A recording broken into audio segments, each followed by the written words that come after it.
Hola a todos y a todas, estamos en un nuevo video chat, en este caso con el hashtag Pregunta Enfermedades Raras, y el Pregunta de Enfermedades Raras va ligado a una persona muy importante en Andalucía, que es el director del plan de enfermedades raras, del plan andaluz de atención a personas con enfermedades raras, y que es Rafael Camino León.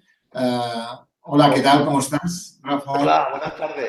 Un placer estar aquí con vosotros y con un grupo espero, de escuchantes que estén interesados, que están interesados por las enfermedades raras. Un placer de verdad.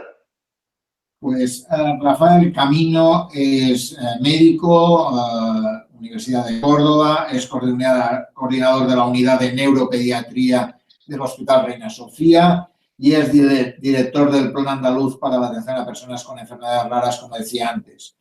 Es neuropediatra, como decía, su trabajo se formó en Sevilla, ¿no? Creo recordar, y a partir de ahí ha trabajado en el Hospital de Cabra y ha formado la unidad de neuropediatría en el Hospital Reina y desde hace ya un conjunto de años está como director del plan. Un plan que se empezó en el año 2008 y que en este momento es cada vez mayor, ¿no? En un ámbito que hay mucha preocupación, hay muchas preguntas, Rafael, por tanto, vamos a por ello, si te parece. En primer lugar, una persona dice, siempre me pregunto qué es una enfermedad rara. Muy bien. Bueno, pues la verdad es que una enfermedad rara es aquella que tiene una baja prevalencia. Cuando hablamos de enfermedades raras también se utilizan otra terminología, como pueden ser enfermedades poco frecuentes, enfermedades huérfanas, enfermedades minoritarias, que es una terminología que intenta competir con la más conocida, la oficial, podemos decir que es enfermedad rara, y realmente estas enfermedades se definen por ser eso, poco frecuentes. Concretamente en la Unión Europea, es decir, en España, sería cuando aparece una enfermedad en menos de una por cada 2.000 personas, 2.000 habitantes. Eso sería una enfermedad rara. Utilizamos también un concepto que creo que es interesante que se conozca, que es que hay enfermedades que no es que sean raras, es que son tan raras, que puede haber a lo mejor 5, 10, una familia, por ejemplo en España, y se usa el concepto de enfermedad ultra rara, aquella que aparece en menos de 1 por 50.000 habitantes. Es un concepto de prevalencia. Pero aparte de un concepto de prevalencia, quisiera decir que también se pide que genere cierta discapacidad, es decir, que tenga impacto en la vida del paciente y muchas veces de su familia. Muy bien, por tanto, baja prevalencia, enfermedad poco frecuente, que es un término muy utilizado, también, como decías, muy minoritaria, así que va ligado a la prevalencia, ¿no? Incluso decías lo de de uno cada por 50.000 personas, ¿no? En ese sentido, ¿no? Así es. Y con la idea importante de que genere un grado de discapacidad, ¿no? Sí. Planteabas. Y efectivamente eso es lo que él lo crea como un problema de salud. Por eso realmente existe el plan de atención a las personas con enfermedades raras. Nosotros usamos el acrónimo PAPER porque es muy largo y realmente existe porque estamos ante un problema de salud y entonces se necesitan unas estrategias para poder abordarlo en su conjunto. Es un conjunto. Por tanto, el PAPER ayuda a toda esa estrategia. ¿Cuántas enfermedades raras o poco frecuentes hay? ¿Y a cuánta gente? Sí. Se estima que puede haber de 5.000 a 8.000 enfermedades raras.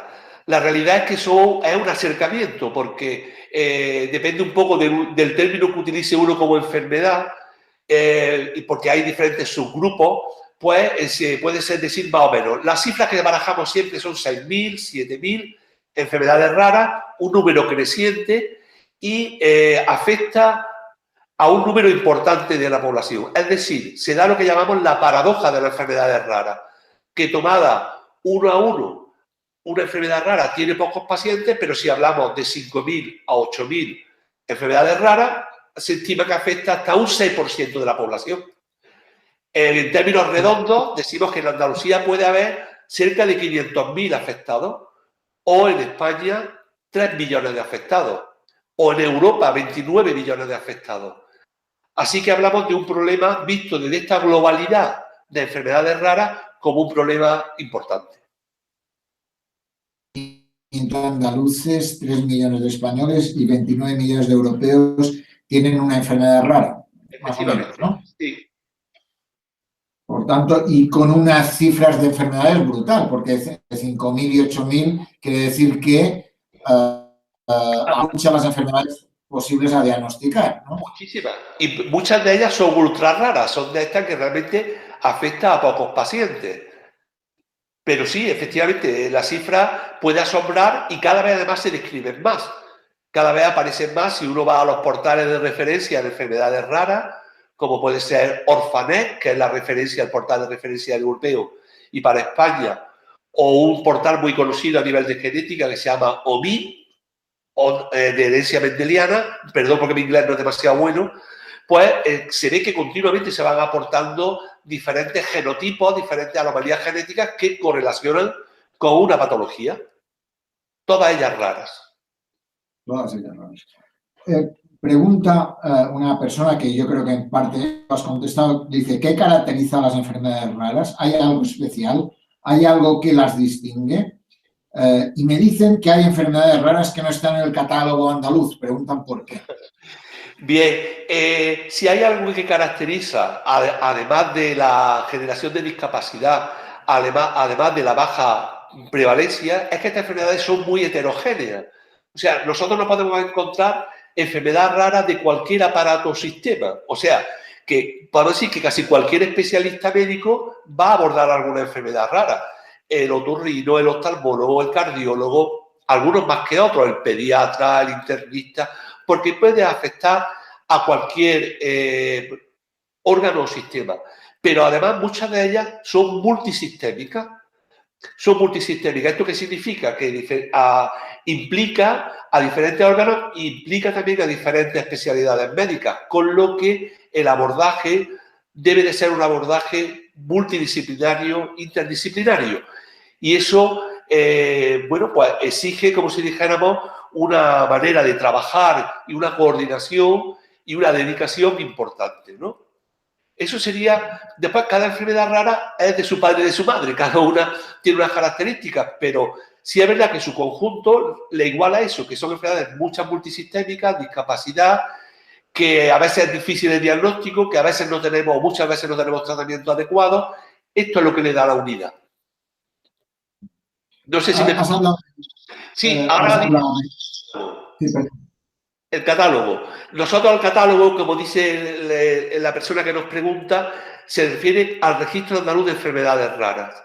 Desde el año 2010, en el año 2010 se creó el Registro Andaluz de Enfermedades Raras con la idea de intentar conocer la epidemiología de estas enfermedades, de conocer cómo son las personas que lo padecen, cuánto hay de hombres, cuánto hay de mujeres, dónde está, la edad, datos que nos pueden ayudar para, podemos decir, para trabajar en política de salud.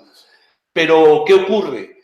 Que es que la manera de trabajar en el registro, las fuentes de información son muy diversas, son difíciles de acceder, hay que depurarlas, es un trabajo muy intenso, de manera que hablamos de muchísimas enfermedades, pero en el propio registro andaluz solamente tenemos ahora mismo 76, pero es más, desde hace 2 años, en diciembre del 2015, se publicó el Real Decreto del Registro Estatal de Enfermedades Raras, que se va a nutrir de los registros de las comunidades autónomas. Pues bien, ahora mismo del registro estatal se está comenzándose a trabajar en 10 enfermedades. ¿Por qué? Porque tenemos que priorizar cuáles son las enfermedades, podemos decir, más prevalentes dentro de la rareza y tenemos que hacer una recogida común, tenemos que poner una base común para que todas las comunidades pues utilicen la misma metodología. Es por eso que aparece ese catálogo que dice, pues realmente puede parecer escaso. Perfecto. Tú has hablado, por tanto, de alguna forma estás contando, hay un problema también, aparte del registro que implica un trabajo de priorización, como has explicado, también es verdad que hay un problema o hay problemas en el diagnóstico de esas enfermedades, al ser poco frecuentes, al ser diferentes afectaciones de diferentes órganos, por tanto, es la dificultad del diagnóstico, ¿no? Es así. Es uno de los grandes retos que tenemos en el mundo de las enfermedades raras. La propia rareza de la enfermedad hace que el conocimiento de ella sea muchas veces escaso. Pero también nos encontramos con el diagnóstico con situaciones dispares. Hay enfermedades raras que el diagnóstico es sumamente fácil. Puedo poner, por ejemplo, la trisomía 21, el síndrome de Down, se diagnostica muy fácil. Una enfermedad que se llama neurofibromatosis, muy fácil. Pero hay enfermedades que afectan a uno o dos familias en España. Llegar a ese diagnóstico siempre es complejo. Porque los profesionales, y yo creo que con un buen criterio, piensan siempre antes en una enfermedad común, no que en una enfermedad rara o minoritaria. Se ha hecho un estudio a este respecto, un estudio muy interesante de FEDER, FEDER es la Federación Española de Enfermedades Raras, que trabaja muy mucho y trabajamos nosotros codo con ellos.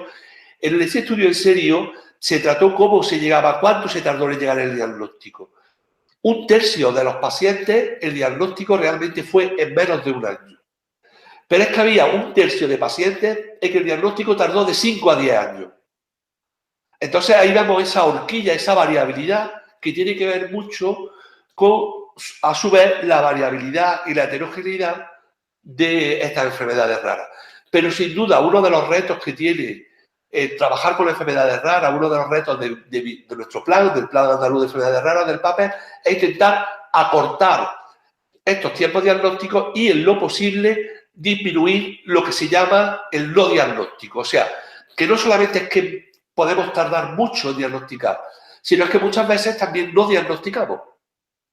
Y pensamos que muchas pacientes que no tienen diagnóstico a veces son patologías comunes, pero muchos pueden tener patologías raras. Y ese es un reto importante. Y hay una pregunta ligada a esta persona que hacía la pregunta sobre qué se podía hacer para adelantar el diagnóstico. Tú has dicho, uno, estamos trabajando para cortarlo. Dos, estamos disminuyendo el no diagnóstico, ¿no? Decía. Sí. Y esta persona pregunta, ¿cuáles son los principales problemas de quienes padecen una enfermedad rara? ¿Cuáles son los principales problemas? Bueno, pues, como digo, si lo intentamos verlo desde una globalidad, los problemas son, por un lado, el peregrinaje que pueden tener durante diferentes años hasta que se consiga un diagnóstico. Entonces, ese proceso la familia pues lo vive de una manera muy complicada, a veces consultando con muchos profesionales, a veces yendo a diferentes hospitales o a diferentes centros, y eso es una dificultad importante. Muchas de estas enfermedades raras tampoco disponemos de tratamientos. No disponemos de tratamientos curativos en casi ninguna y podemos hacer a veces tratamientos paliativos, tratamientos que mejoran un poco.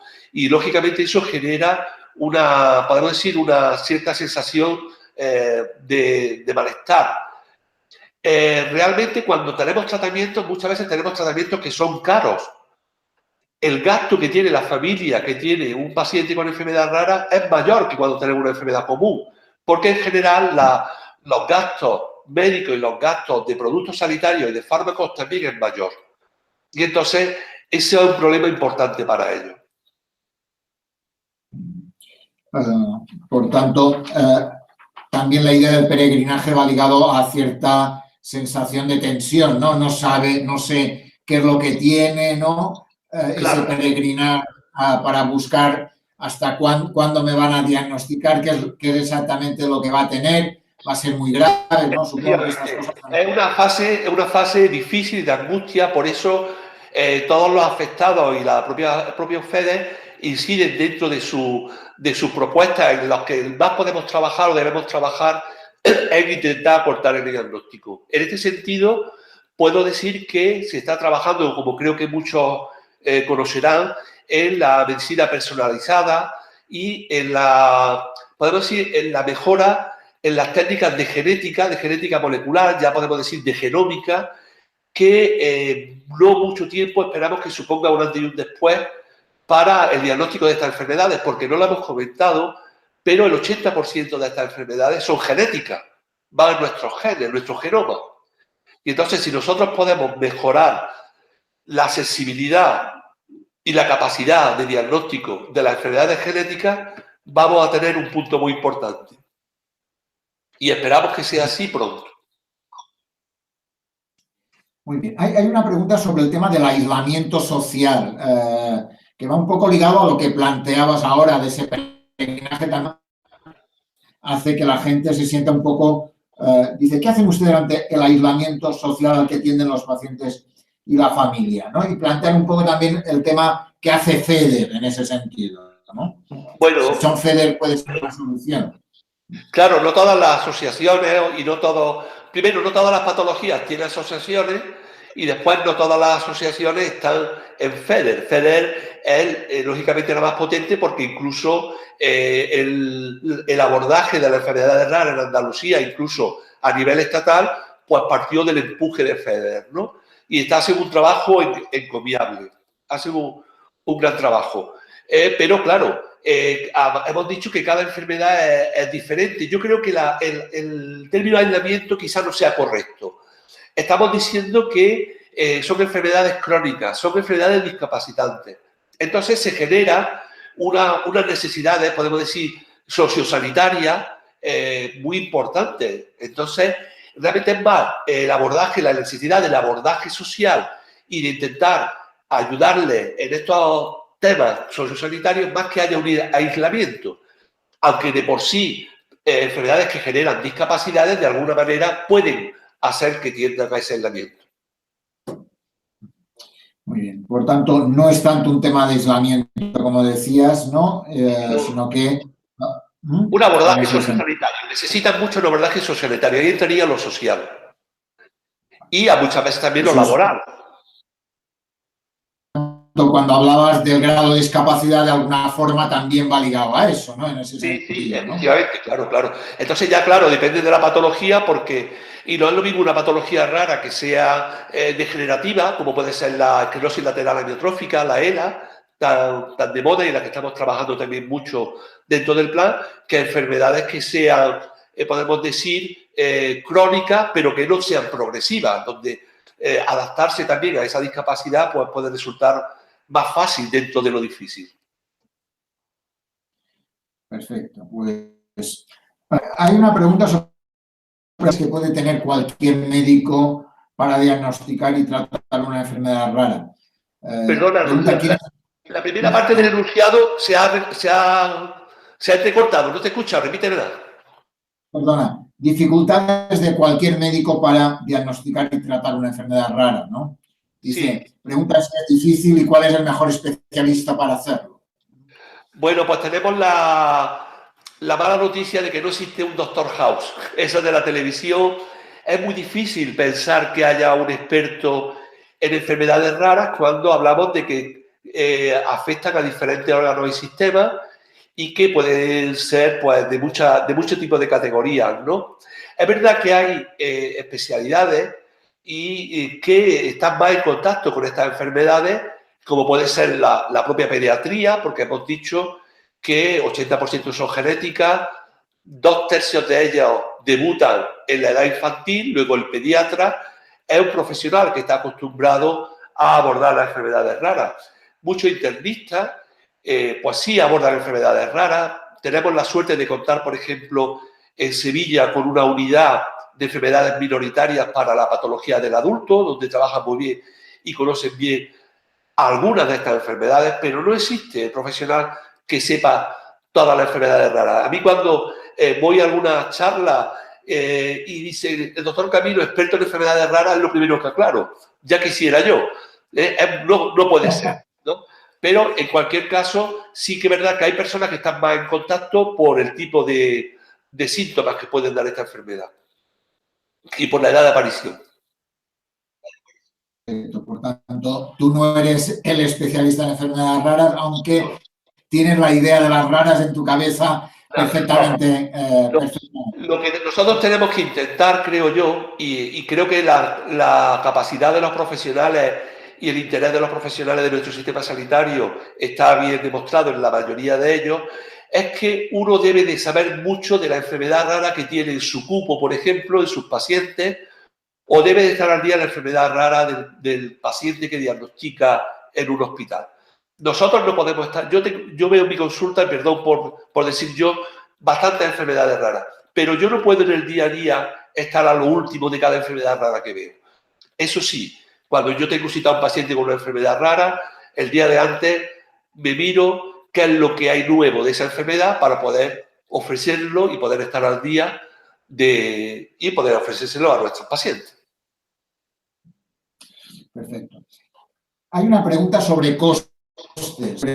Antes has dicho que uno de los problemas que tenían las familias era que tenían un gasto mayor, ¿no? En ese sentido. Y preguntan cuál es el coste medio mensual de una persona que sufre una enfermedad rara, si es caro, ¿no? Sí, pues mira, esta pregunta la vi el fin de semana en casa y me he permitido hacer una copia de este informe que comenté en serio, se llama En Serio, que se puede bajar desde la web, desde internet, y es muy interesante este informe.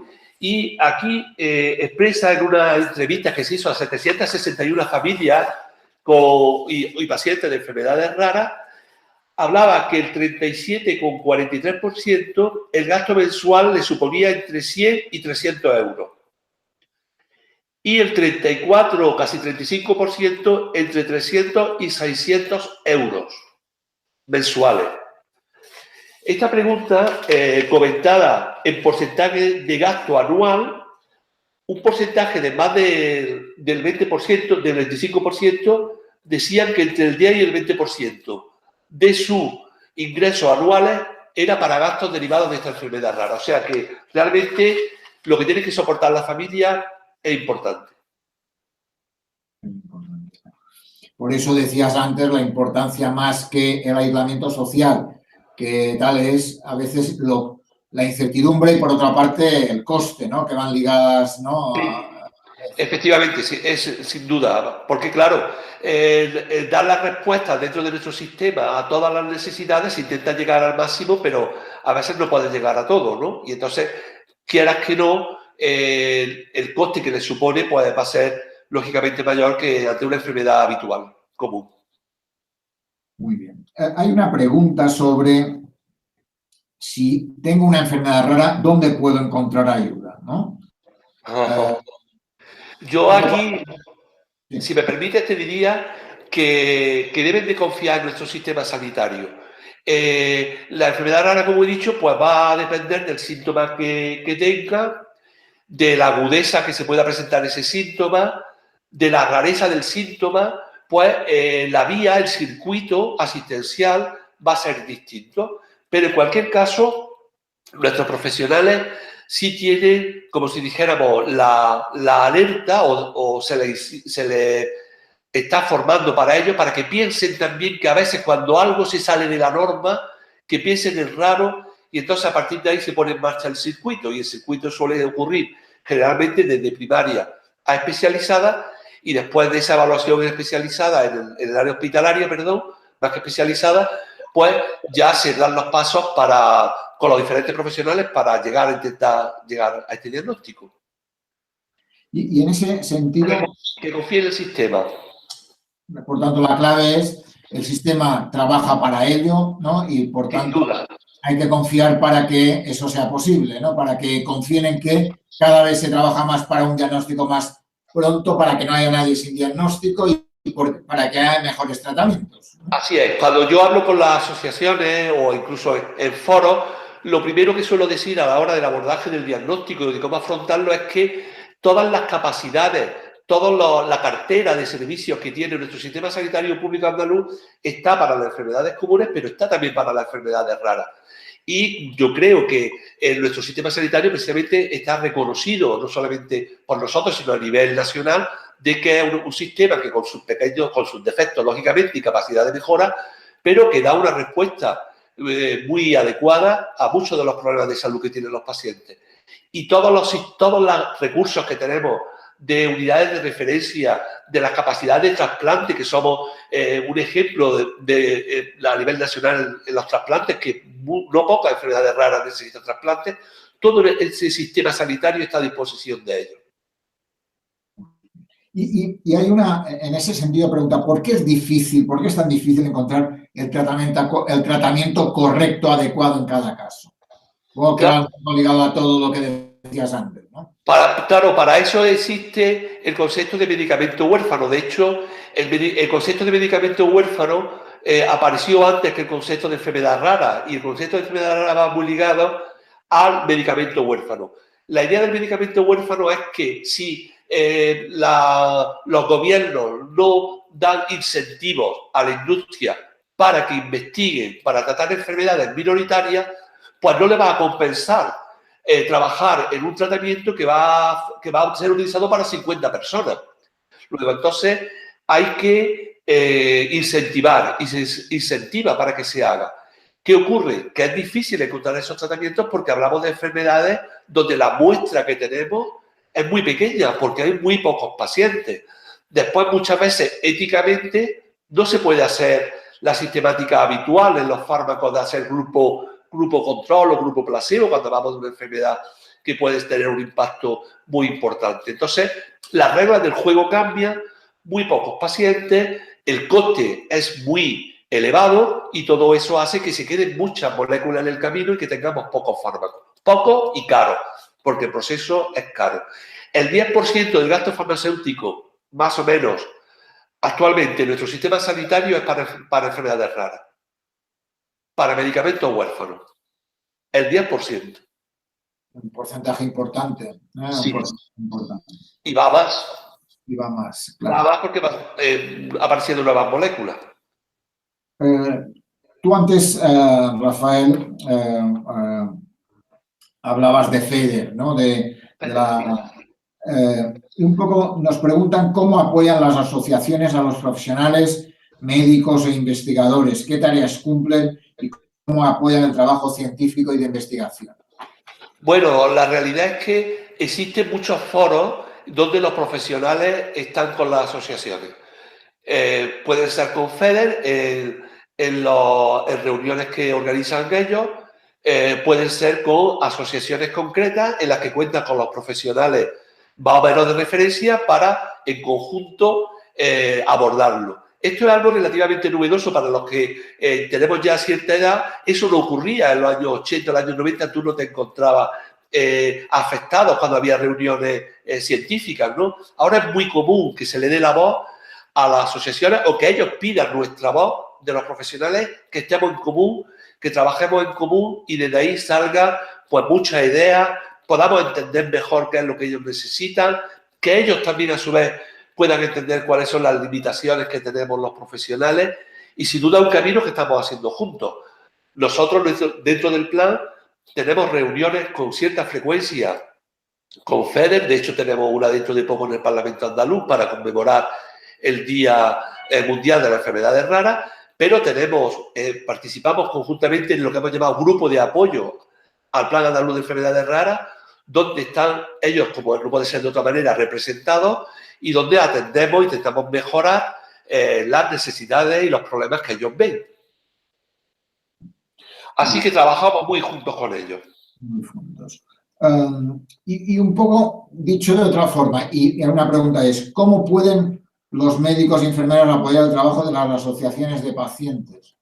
De alguna forma lo has contado, de alguna forma hay una retroalimentación entre las dos partes, ¿no? La realidad es que el apoyo puede ser porque te lo soliciten de ellos habitualmente, sea al personal facultativo, sea al personal sanitario de enfermería, pero la realidad es que la mayoría de las veces el profesional o la enfermería, en este caso, contacta con una enfermedad rara a raíz de que le toca la enfermedad rara. A ti te toca la enfermedad, lo tienes en tu consulta, te llega, conoces a los pacientes y a partir de ahí trabaja y te implica. Esa es un poco... y la implicación puede surgir de cualquiera de los dos, bidireccional. Puede ser que tú digas, yo quiero colaborar con vosotros, una enfermera quiere colaborar con pacientes de esclerosis lateral amiotrófica, o son los propios afectados los que piden, oye, ¿por qué no eres tú mi asesor médico? ¿Por qué no puedes colaborar en esto que queremos hacer? Así se hace. Hay una pregunta de ¿cómo puedo encontrar una asociación de pacientes que me pueda ayudar en Huelva? ¿Qué le podemos decir? No dice qué enfermedad es, por tanto, probablemente eso es difícil, ¿no? Hay varias vías. Dentro de FEDER hay un portal, el portal de FEDER en su página web, tiene un servicio muy interesante que es el Servicio de Información y Orientación, se llama SIO, donde pueden contactar con ellos y le pueden decir si están informales a este respecto. Y después, en la propia página que comentaba antes de Orfanet, que es la página, hay un Orfanet dedicado a España, donde vienen los recursos de España, no solamente los recursos de asociaciones que vienen, sino también de profesionales, de unidades de referencia, de laboratorios que hacen los estudios. Es una página que es muy interesante para profesionales, muy mucho, y también para las personas afectadas. Y ahí también pueden consultarlo. Por tanto, 2 vías, a FEDER o a Orfanet, ¿no? Las 2 vías. Perfecto, muy bien. Y eso les permitirá saber encontrar lo que... Puede ser que haya alguna más. Esas son las 2 que yo ahora mismo podría decirles. Tú antes has hablado de forma importante. Hay muchas preguntas que hablan sobre el retraso diagnóstico. ¿Por qué tarda tanto tiempo? ¿Por qué es difícil encontrar el tratamiento adecuado? Y en ese sentido hay una pregunta más concreta, ¿no? Dice, ¿es cierto que hay un retraso en el diagnóstico de entre 5 y 10 años? Que de alguna forma tú has comentado que había un porcentaje... Ahora, el mismo porcentaje de 5 a 10 años, el mismo porcentaje de el que tarda menos de un año. Entonces, claro, se hace hincapié, lógicamente, desde la asociación y desde FEDER, porque además es algo que llama la atención dentro de este estudio en serio y porque nosotros tenemos que intentar acortarlo, eso sin duda, pero se destaca esos 5 o 10 años, efectivamente. De hecho, tengo aquí el dato concreto, si te parece lo leo. El promedio de tiempo de este estudio en serio, el promedio de tiempo estimado que transcurre hasta la consecución de un diagnóstico es de 5 años, ese es el promedio. Dice, para uno de cada 5 afectados transcurre 10 o más.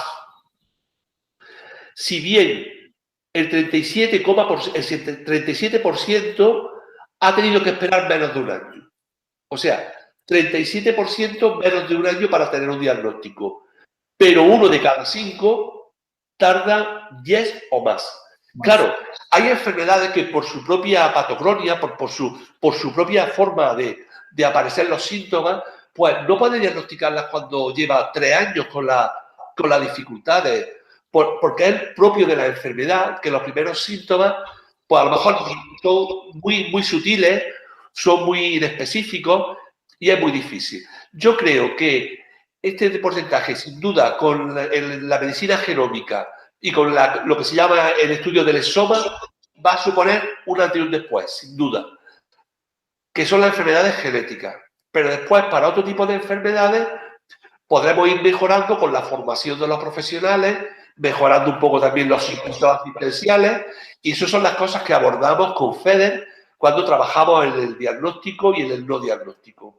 Tenemos que mejorar todo. Pero un porcentaje yo creo que importante va a ser, como digo, el estudio del exoma, que tiene que ver mucho también con la medicina personalizada, que gracias a lo que se llaman megasecuenciadores nos van a permitir hacer un rastreo en principio está previsto de más de 1.000 o 1.200 enfermedades genéticas en nuestro sistema sanitario público andaluz. Muy interesante eso, ¿no? Porque probablemente va a ser un cambio radical en esa historia del diagnóstico y del tratamiento, ¿no? Efectivamente. Hay una pregunta de un padre o una madre que dice, tengo un hijo pequeño y tiene un pequeño retraso, no especifica cuál es. Dice, ¿qué síntomas me pueden hacer sospechar que mi hijo tiene una enfermedad rara? A los padres, difícil, porque un retraso madurativo, que es lo que se refieren estos padres, la gran mayoría de las veces no se debe a una enfermedad rara. Lo que sí es cierto es que la causa permanece desconocida, porque la herencia, que muchas veces es de tipo hereditario, es de origen poligénico multifactorial, que se dice. El 3% de la población adulta, 2-3% tiene discapacidad cognitiva. Y la causa en un porcentaje altísimo es poligénico. Es decir, son diferentes genes y su interacción con el ambiente. Luego, la posibilidad de que su hijo tenga una enfermedad rara sería porque apareciera junto al retraso madurativo síntomas poco comunes. Por ejemplo, si cuando el pediatra estudia a su hijo, lo ve por el retraso y le ve que le ve al oftalmólogo y tiene una catarata, o resulta que se asocia a una sordera o que tiene muchas manchas blancas en la piel, pues ahí tenemos que pensar que tiene una enfermedad rara. Si solamente tiene ese retraso madurativo, pues probablemente no sea una enfermedad rara. No, ¿me he explicado? Perfectamente. Sí. Ligado a eso, hay una pregunta, dice, ¿también afecta a los bebés tras su nacimiento o es necesario que pase una serie de años para poder pensar si es una enfermedad rara? Vamos a ver, existen enfermedades raras que no son genéticas. He dicho que el 80% son genéticas, el 20% no. Esas enfermedades que no son genéticas habitualmente dan la cara en el adulto. Son enfermedades autoinmunes, son enfermedades por tóxicos, algunas infecciones raras, a veces botulismo, por ejemplo, brucelosis. Son enfermedades raras que se ven más en el adulto. En el niño sí lo que ocurre es que una enfermedad genética, es decir, que se nace, puede dar la cara más tarde. Tú puedes tener una enfermedad genética que dé la cara en el adulto o una enfermedad genética que dé la cara cuando tiene 8 años. Pero las que son ambientales, las que no son genéticas, casi siempre dan la cara a una edad mayor, en el adulto. A veces he dicho botulismo, tenemos botulismo en el lactante. En Andalucía creo que hemos tenido 9 casos en todos los años que yo llevo de profesión, una enfermedad rara, el botulismo del lactante. Pero son muy raras estas enfermedades infecciosas dentro del niño, dentro de la globalidad de las raras del niño. Y en esa línea de lo que has hablado antes, de por un lado, todos los elementos de la genómica que puede ayudar o todo el estudio del exoma como un elemento que puede ser un cambio en todo el tema. Preguntan cuáles son las principales novedades en la investigación que se está haciendo en enfermedades raras. Probablemente por ahí debe ser uno de los elementos, sí, sin duda. La base de la enfermedad rara, si hemos dicho que el 80% es genético, está claro que todo lo que es el avance de los estudios genéticos y genómicos es fundamental. Les pongo el ejemplo de una tecnología que ya se hace casi de rutina, pero que hasta hace 4 o 5 años no se hacía de rutina y que ha permitido diagnosticar muchas enfermedades raras, que se llama Array-CHG. Esa es una técnica que ya se hace prácticamente en todos los hospitales andaluces y que ha permitido llegar a diagnósticos genéticos y supuso un gran avance. Pero hoy en día, cuando hablamos de avance en genética, hablamos de avance en genómica y hablamos del exoma.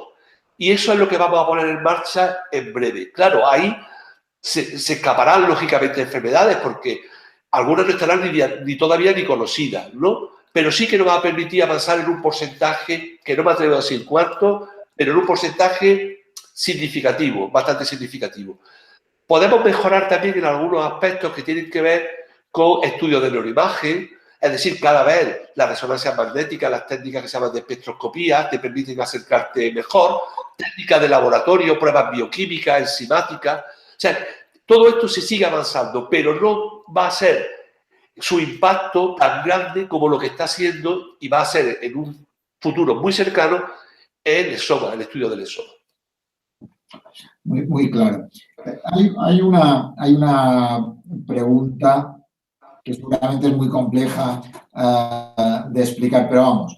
Dice, hay esclerosis lateral amiotrófica, fibrosis cística, esclerodermia, miopatía de Duchenne, síndrome de Tourette, osteogénesis imperfecta, enfermedad de Wilson, de Pompe, anemia de Fanconi, síndrome de Apert, síndrome de Joubert, y podría seguir mucho más, naturalmente. Dice, ¿qué características tienen estas? Cada enfermedad tiene unas características diferentes, ¿tienen algo en común? Pues ahora mismo, y permitiéndome una pequeña broma, tiene en común que conozco todas, que ya ha sido casualidad. Quiero decir, he dicho antes que no soy experto en enfermedades raras, no lo puedo ser, pero sí en cuadros sindrómicos, porque la gran mayoría de estas enfermedades, exceptuando la ELA son enfermedades que conocemos bien los pediatras. A pesar de ser enfermedades raras, las conocemos y algunas son bastante clásicas dentro de la patología pediátrica. Lo que le une fundamentalmente es que hay una base genética. Eso es lo que le une, porque después cada una es muy diferente. Nada tiene que ver la fibrosis quística, que por suerte desde el año 2010 lo cribamos en Andalucía y eso ha supuesto un cambio muy importante a la hora del abordaje de estos niños con fibrosis quística. Está dentro del programa de cribado neonatal.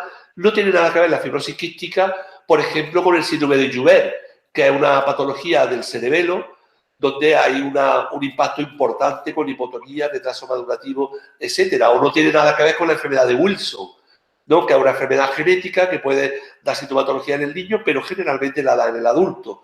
Bueno, así podríamos repasar por algunas de las que han comentado. Tienen alguna característica común, que es lo que define a las enfermedades raras. La mayoría son genéticas, la mayoría generan discapacidad, tienen impacto, puede llegar a ser difícil el diagnóstico en alguna de ellas. No tenemos tratamientos claramente efectivos. Esa es la realidad del mundo de las enfermedades raras y en este grupo yo creo que se entiende bien. Por tanto, yo creo que ya has pasado nota, ¿no? En ese sentido, ¿no, Rafael? De todas formas, hay una pregunta rara, diríamos, en ese contexto. Dice, ¿cómo puedo averiguar si mi médico sabe realmente sobre mi enfermedad rara o ha tratado a gente con mi enfermedad antes? No me he enterado, repíteme la pregunta, perdona.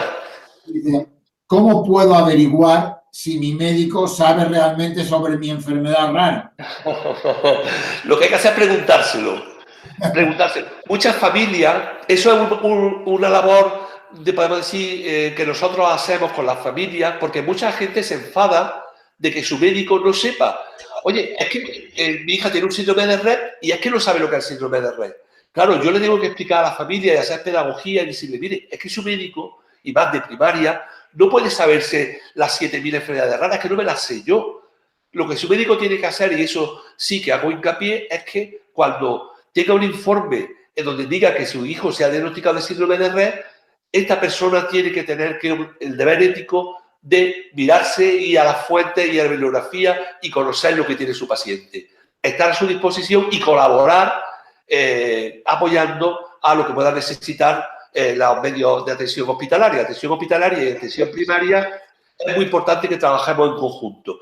Y el papel de primaria, quiero insistir aquí en este foro, es fundamental. Aunque siempre creemos que esto tiene que ser de los hospitales. El de los hospitales pueden ser muchos aspectos, pero la cercanía que tiene el pediatra o el médico de familia con el paciente, a veces para estar alerta en pequeños detalles, para informar al médico que trabaja en la hospitalaria, creo que es básico. Pues por tanto ya saben, pregúntenle y sea consciente de que saber de las 8.000 enfermedades es imposible. Y por tanto la clave sí del profesional es, una vez habido el diagnóstico, informarse para poder ayudar a esa relación entre el médico de familia o el pediatra de atención primaria y el médico del hospital. Esa sería la clave, ¿no? Así es. Y hay una pregunta sobre los efectos secundarios de los tratamientos, ¿no? ¿Son muy habituales? Supongo que van muy ligados a cada caso, diría yo, ¿no? Sí. Yo diría que en general no difieren mucho de efectos secundarios que podemos ver en tratamientos de enfermedades relativamente comunes. Sí es cierto que en ciertas enfermedades la manera de administrarlo tiene que ser a nivel hospitalario porque se exige un control, casi como pasa a veces con los pacientes oncológicos, ¿no? Que tiene que hacerse con un control por posibles reacciones. Estoy pensando fundamentalmente en patologías que se tratan con lo que se llama reemplazamiento enzimático. Existen medicamentos que reemplazan las enzimas, las proteínas que fallan en ciertas enfermedades que se llaman también de depósito. Entonces, estas pueden dar una especie de reacciones alérgicas, tienen que estar controlándose. Hay otros fármacos que el seguimiento a lo mejor tiene que ser un poco más estrecho porque podemos encontrarnos algunas dificultades más a nivel de provocar, por ejemplo, anemia o provocar trastornos digestivos, pero si uno lo analiza de una manera muy global, no creo que haya tanta diferencia como el control que haya que hacerlo con una esclerosis múltiple, por ejemplo, que es una enfermedad que ahora mismo no se considera una enfermedad rara. Y de todas formas, digo, y hay una última pregunta, porque algunas de ellas están repetidas o las hemos tratado. Hay preguntas, ¿qué es un medicamento huérfano? Hay otra pregunta sobre los temas de los diagnósticos, del tratamiento, las dificultades, que yo creo que ya... Pues habrá que hacer una segunda edición, Joan. Exacto. En relación a la dependencia, ¿cómo es? ¿Cómo les afecta a una persona que tiene una enfermedad rara? Pregunta. Claro, la discapacidad que provoca muchas de estas enfermedades raras habitualmente es una discapacidad amplia. Esta discapacidad puede ser fundamentalmente o solamente física, puede ser lo que es muy común, una discapacidad física, sobre todo en los niños, discapacidad física y discapacidad de tipo cognitiva o discapacidad de tipo sensorial. Claro, no es lo mismo la discapacidad. Por ejemplo, tuvimos hace poco una reunión de unas enfermedades raras oculares.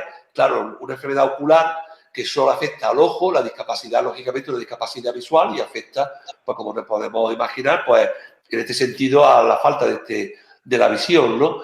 Pero después hay otras enfermedades donde te afecta la visión, te afecta la audición, te afecta, podemos decir, a nivel global, y esa discapacidad es muy, muy severa. Y después está el problema, podemos decir, tan duro, que por suerte no es lo más común, de las enfermedades que son progresivas. Las enfermedades que son progresivas o que son degenerativas, en las que se van perdiendo capacidades, se van perdiendo habilidades, se ven tanto en la patología del niño como la del adulto, y ahí el abordaje de esa discapacidad es muy complicado. Es muy complicado. La discapacidad, en el fondo, nosotros la enfermedad rara lo que tienen son síntomas. Entonces, si tú tienes una discapacidad cognitiva, mental, los problemas que te va a dar es la misma que si tienes una discapacidad mental por haber tenido un problema de una meningitis neonatal, por ejemplo, ¿no? O si tienes un problema motor parecido al que tienes con una parálisis cerebral, que es un problema motor típico, pero no es una enfermedad rara. Habría que individualizar, pero globalmente son eso, discapacidad física, sensorial, cognitiva y creo que he dicho todo. Probablemente lo peor, como decías tú, es el tema de los degenerativos, progresivos, que van llevando a una situación casi a la larga muy difícil, ¿no? Sí, así es. Muy bien, pues no sé si alguna cosa más quieres tú añadir. Hemos recibido, la verdad, muchas preguntas, 27 preguntas. La verdad, agradecemos a los pacientes, a sus familias que nos han enviado tantas preguntas. Claro. Y agradezco a Rafael Camino, que es un neuropediatra del Hospital Reina Sofía, que además es director del Plan Andaluz de Personas con Enfermedades Raras, el PAPER. ¿Alguna cuestión final que crees que pueda ser de ayuda a la gente que nos ha oído o que nos oirá? Pues yo quería decirles que tengan la seguridad de que estamos trabajando por mejorar la calidad de la atención que recibe. Estamos intentando mejorar el abordaje diagnóstico y los tratamientos de estas enfermedades. Estamos formando ahora mismo concretamente a un número importante de profesionales en patologías raras del adulto a través de un curso MOOC en Diamante, y que estamos preocupados y ocupados por dar la mejor atención y por ayudar y estar con las familias con enfermedades raras. Lo hacemos abordando diferentes aspectos, como he dicho, pero que también entiendan que nos enfrentamos ante un enemigo muy difícil, muy complicado, como es el mundo de las enfermedades raras, donde hay mucho desconocimiento, donde muchas enfermedades tienen un diagnóstico difícil y tardío por su propia característica, pero que no vamos a dejar nuestro empeño de que ellos se sientan mejor. Y, por supuesto, dar las gracias a vosotros, que ha sido un placer. Pues ya saben, nosotros desde la Escuela de Pacientes estamos abiertos a colaborar con el PAPER para poder hacer alguna reunión conjunta, para poder trabajar en ello con el próximo que haremos, para seguir ahondando y seguir contestando a preguntas, porque una de las claves para la gente es tener información como un elemento para quitar incertidumbres, para poder, a veces, a gente que pasan los días y no encuentra la solución que uno quiere, ¿no? Así es. Agradecemos. Pues muchas gracias, Rafael Camino. Gracias a todos. Por estar con nosotros hoy y seguiremos informando, seguiremos trabajando conjuntamente en el sistema sanitario público andaluz, en el sistema sanitario español para poder conseguir que el tratamiento y el diagnóstico de estas enfermedades avance cada vez más rápido. Muy bien. Muchas gracias. Gracias. Hasta luego. Adiós. Hasta luego.